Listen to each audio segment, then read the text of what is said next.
last 8 games. They're also in the top 5 total yards, rushing yards, third down percentage, and big plays. So, gents, fill in the blank. The Rams will win the Super Bowl. If what, Mike G? If they make a defensive stand at the end of the game, because we have seen, Kyle noted it earlier in the show, that these games with the Patriots and Super Bowl have always been close. Yeah. Well, margin of victory either way. 3-3-3.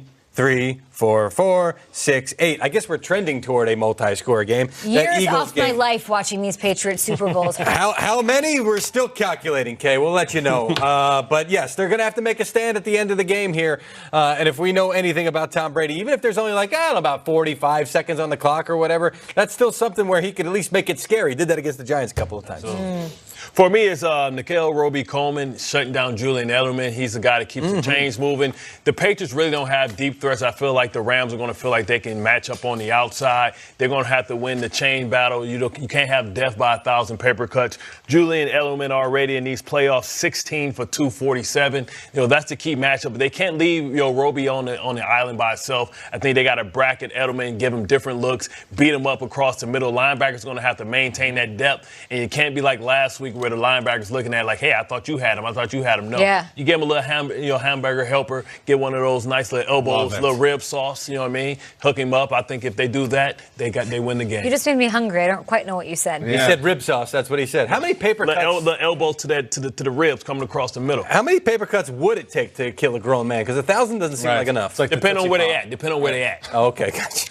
I think for the Rams to win this game, we got to get Gurley and Cooks going. They're the two most talented offensive players. We got to light this thing up. You do not. I don't think that the Rams can win this game 23-16. I don't. I think that's the Patriots' strength. I also think the Patriots can win it 38-36. We've seen this now. The Eagles got the Patriots in a shootout. They back and forth. In the second half last week, the Chiefs got them in a shootout. It's not their strength. They don't want to do this. We need Cooks, who Kay talked about in storyboards, to have a big game downfield. He hasn't had one of his 40-yard catches in weeks. We need Gurley to do big things. I think they want to get it going. If the Pats come out and they do that body blow, cannonball thing where they do an 8-minute drive, that's terrible for the Rams. They want it to go back and forth, and the way they do that is Gurley and Cooks. There's also something at the table here that piqued all of our interest earlier. A bit of, I guess you could say, controversy. Brandon Cooks in overtime last week in the NFC title game, the play before the kick, they threw him a screen pass, and it was a drop. He came out this week, and he said this. Yeah, I think it's one of those things when you see what happened, who was that? I believe that was one of their DNs, and then Marshawn, the way that they played it, being able to be in the backfield before I technically really be able to catch the ball and be able to get upfield. I think it was more important, to save those yards, not like Greg needs them, but rather play it safe than sorry. All right, so we're getting familiar with Bart's facial expressions over there, and we all want to stay woke here, right, about what really happens. I don't know if he dropped that one on purpose. We've seen the tape. Go ahead, Bart. Take it away. He saw him come. He want that smoke. Here it is. Come on, man. You saw that smoke coming. It wasn't dropping. He's like, I don't want to get hit in the head. He's saying the strategy of the game dictated that I should intentionally drop it. What do you think? I think that is not true. I think he's gone. I hate to call him a liar, but I think he's gone back and looked at the tape, and it comes out as an impressive thing to do where I think there was a lot of noise coming, and it was a quick pass, and I think he dropped it. So I don't want to call Brandon Cooks a liar. He'll give me the two swords. I will. I think he dropped. I will. Brandon, you're a liar. I love that you mentioned running the ball with the Patriots and sort of not getting into the situations that have not worked for them in the recent past. But I think the simple answer to this is one we cannot leave this segment without talking about is the way the Rams win the game is rattling Tom Brady. We've seen the defensive coordinator do it himself, Wade Phillips. And I keep going back to this 2015 game in Denver. It was 3 years ago today, that AFC Championship game, when he was hit 16 times. He was sacked another 4 times.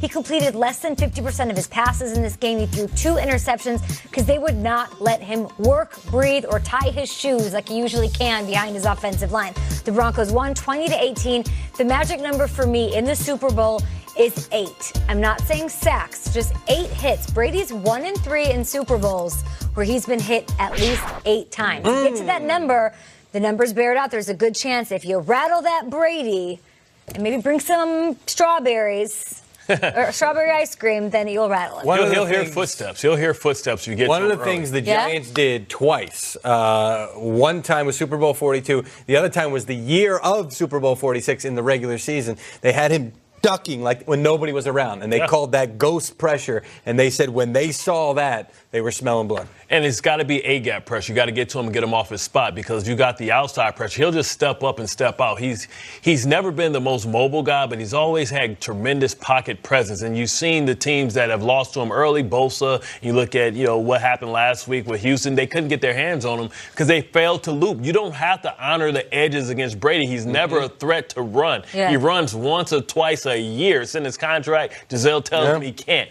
So you have to make sure you get that A-gap pressure to get him on the edge and then flush him. Then that eternal clock speeds up, especially if he gets to him early.